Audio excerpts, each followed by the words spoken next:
Hello, I'm William H. Coles. This is what I'm about.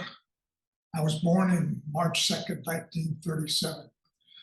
I went to college at Ohio Wesleyan University, went to medical school at Emory University in Atlanta, Georgia, and received a Master's of Science at Louisiana State University.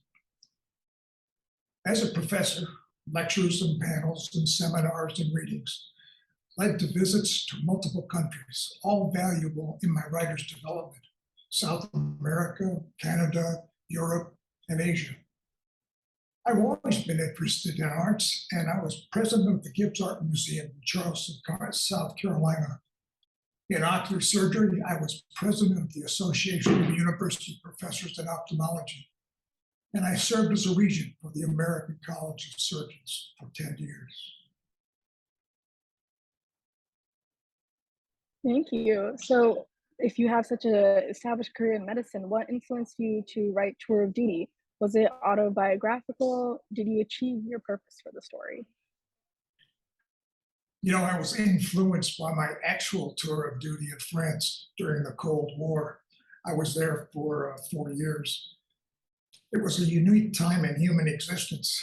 At that time, there was Kennedy assassination, nuclear threats, occupation of Europe, Normandy invasion, the Holocaust, the threat of fascism. It was a rich experience for a writer. In terms of being autobiographical, the only aspects of the novel that are autobiographical are setting in some of historical events. All history references are accurately dated, but characters in their lives are all imagined fiction. And my purpose for writing was creating a well-written, solid, character-based story with a dramatic plot. And that's worked well for me. I wanted recognition and not wealth from book sales, a pulse that I feel may stifle creativity and uniqueness in a writer for excellence. So, what themes will a reader recognize from reading Tour of Duty? There are three major themes in Tour of Duty. The cultural misogyny has had interesting roots in the 60s. The individual complexities and the nature of human love, and living as an American in a foreign country during the Cold War. Since you already have an established career in practicing and teaching ocular surgery in medical schools, what inspired you to pursue literary fiction? I have always enjoyed fictional classics that have persisted in readers' choices for centuries and been acclaimed by the public and academia. For example, Flaubert's Madame Bovary, Austen's Pride and Prejudice, Tolstoy's Anna Karenina, Emily Bronte's Wuthering Heights. I studied these authors' techniques and contents, skills, and imaginations that I thought made those authors great. I discovered imagination, and I found characterization was the single most important skill for literary fiction. So you also have a website devoted entirely to learning to write literary fiction stories that has more than 4 million visits and continues to have 5,000 to 6,000 views a month. How did you achieve this impressive awareness of your works and nonfiction? It's both my fiction and nonfiction. And I sought reviews. I published only 4 or 5-star reviews, and I have hundreds available on my website. And I established artists for illustrations. Anna Sokolova, an artist, a Russian artist who lives in Berlin. Betty Harper, the Elvis artist. David O'Reilly is a renowned artist of Western wildlife. Peter Healy, an Irish immigrant, brought unequaled creativity to his illustrations. And Peter also did 2 graphic novels about my stories, Homunculus and Red Dog. Darlene Marsh, who is now appreciated as the artist in my popular story, The Amish Girl, read by more than 8,000 readers. And Suzanne Howard did the cover for Tour of Duty. You can see all my illustrations for my works in an art gallery on my website. I firmly believe that illustrations help attract readers and increase enjoyment in the reading of story. I published all my short stories and novellas online for free. I want to be sure that if a reader wanted to read a story, that story wasn't buried in a story collection or academic journal. My stories have free, unlimited access on my website as a single short story. To read, you could listen or download. Many of the short stories I've have each received 2,000 to 10,000 views each. 37 award-winning short stories are also available in print in Illustrated Short Fiction of William H. Cole's 2020 to 2016, and in podcast, ebook, and audiobook. I studio recorded audiobooks, ebooks, and podcasts with an amazing audio technician, Tino Saki. I made all my novels and short stories available on podcast. I used Kindle and Kindle Unlimited for distribution. This is working well. And I advertise 30 times a week on Facebook with a specific post on a topic, how to create a novel or a story for each weekday. This is managed by Stacy Duggar. Yeah, accessibility is very important, and it's admirable that you take such an active role in making it accessible for people. And it's also cool that you have influences from so many different areas.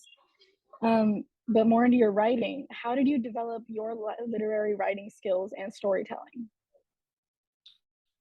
Workshops were my major source of learning from great works on how to create fiction. I've attended over 100 workshops and courses, and there was always something new to learn. I've attended courses on American and English literature, and I did personal interviews with writers, editors, famous storytellers. Kevin Nealon, for example, on Saturday Night Live for 9 years, and Susan Yeagley of Parks and Recreations. Both are professional storytellers for film, television, and stage. And I interviewed Pulitzer Prize winner Robert Olin Butler and 27 academics, such as Jim Shepard and Fred LeBlanc, always on the topic of creating story. And I've relied on key educational works of famous writers I admire. Virginia Woolf, for example, The Common Readers, very, very valuable for all writers. E.M. Forrester, Aspects of the Novel, that's about round and flat characters. You could learn it all there. Strunk and White, Elements of Style. And you can find what I've learned about creative writing in this text, The Art of Creating Story, and The Writer's Handbook, Creating Literary Story, a Fiction Writer's Guide. So, besides Tour of Duty, you've published many other fiction stories. Are you building a collection of connected works? And can we expect a second installment for Tour of Duty? No to both questions. Every story I write is unique, related only to each other in style, technique, unique dialogue, and dramatic story and strong characterizations. Otherwise, every story is imagined fiction. As you have also published 2 textbooks, 2 handbooks, 37 essays, 30 interviews, hundreds of posts, all on learning to write better fiction and tell better stories, what is your advice for aspiring writers? How do you think they can improve and be well-read? You know, all authors need to determine exactly what they want to achieve. They need to think about it and revise it and be as consistent to a goal as possible. They don't want to wander in their careers. Ask, are you writing for fame or fortune, or do you want to become the best writer and storyteller you could be? The paths and results are different. Learn to structure stories. Seek critiques. Improvement in grammar, spelling, punctuation are frequently the focus of critics. You should note that, but always keep searching for values in storytelling and characterization and plotting. Find a mentor whom you admire and trust. It's not easy, but it's well worth the effort. Share your stories, but ignore those critics impressed only with themselves and their self-perceived talents as a writing teacher, and not the advancement of the student writer's creative work. And the most important point, improve your imagination. You want to imagine and create, not remember and describe. That is, you want to imagine and create and not remember and describe. The question is, can we learn to improve our imagination? Well, yes, we can. First of all, be curious. Think of alternatives to ideas and actions and ask questions. Learn as much as you can about anything. Read. Spend time with creative writers and storytellers. And think about what makes things beautiful in your life and strive to use those elements of beauty in your writing. So I think you've already touched on this a little bit, but where can readers find your work? The most important point here is that it's online at storyinliteraryfiction.com. It's a website for writers with more than 20 subdomains, managed with the expert skills of Suzanne Howard. All fiction and nonfiction are on Amazon and Barnes & Noble and in bookstores, but you usually have to order in bookstores. All fiction is on podcast, audiobook, and ebook. Fiction story is a special way to communicate complex ideas. Writing is difficult, and we can always learn more in our lifetime. As a writer, I strive to give others pleasure through stories and never assume as you write what is finished.